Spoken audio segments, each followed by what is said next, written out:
Master Jet, please hide my identity. May tanong lang po ako about doon sa nangyari. Namatay po yung aming supervisor, mag 60 pa lang pero hindi pa naka-retire. Wala po siya nakuha mula sa GSIS kundi burial lang.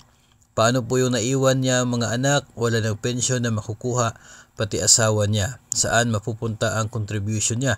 Kawawa yung naiwan niya.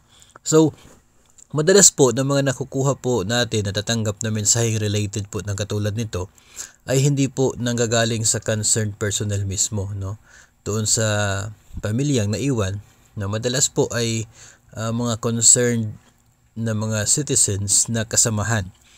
And sa case na ito, no, ito po ay para sa ating lahat. Kung tayo po ay namatay while in service, hindi pa po tayo nakapag-retire, namatay ka na habang nasa serbisyo pa. Ang po dyan, yung makukuha po ninyo ay yun pong life insurance na sakop ng policy ninyo sa GSIS. Of course, 'di ba? Kasi namatay ka, yun po yung purpose niya. Life insurance, no? So meron po yun. 18 times ng basic salary. Yun po yung laman ng atin pong policy na life insurance kung ikaw ay na-hire 2003, no? August 1, 2003 until now. Sakop po yun ng enhanced life policy. Kapag ganyan po, ay automatic talaga, no, na yung life insurance yung maku-cover dyan. Tapos of course yung burial po na sinasabi, and also mayroon po tayong tinatawag na survivorship pension kapag yung atin pong namatay, no, na member ay umabot ng 15 years sa serbisyo. So kung supervisor ka, I would assume na siguro umabot ka talaga ng 15 years. Kapag 15 years in service, yun po yung minimum requirement para may pension si member para sa kanya. But since namatay si member, ay yung pension mapupunta sa kanyang asawa through the survivorship pension, pero kalahati lamang. 50% lamang ng computed pension ni member ang napupunta sa kanya pong legal spouse bilang survivorship pension.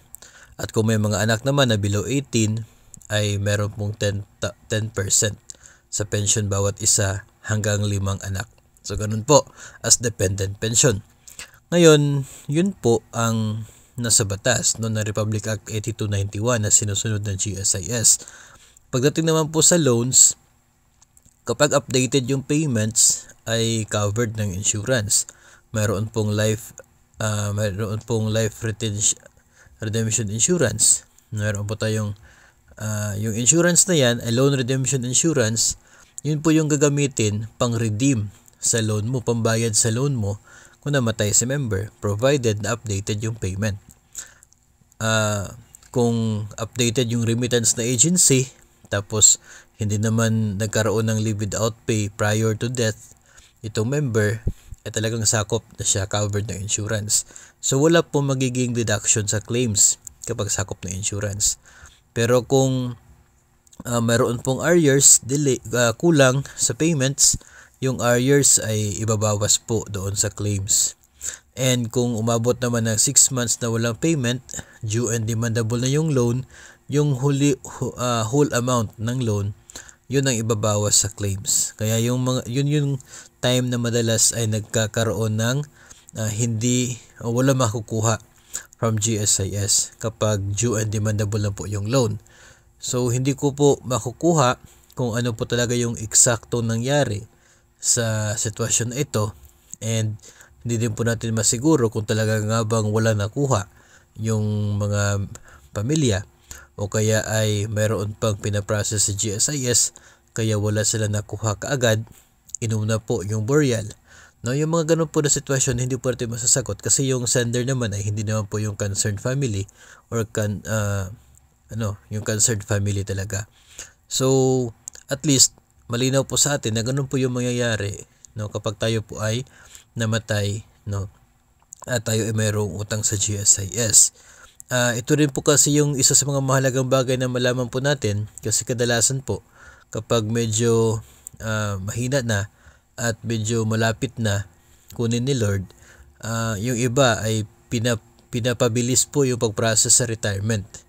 Na kapag pinaprocess mo po yung retirement ay hindi po magiging covered ng insurance, so automatic bawas po sa claims yung pambayad sa utang. Pero kung namatay po si member, covered ng insurance, wala pong mababawas sa claims. So yun po yung isang bagay na importante din na malaman natin bilang mga GSIS members, at maging ng pamilya rin po natin na inaakala na mas importante makapag-resign o makapag-retire bago po pumanaw yung miyembro ng GSIS. Especially kapag meron po siyang utang, ay minsan mas maganda na lamang po no, na mamatay while in service para covered pa ito ng insurance.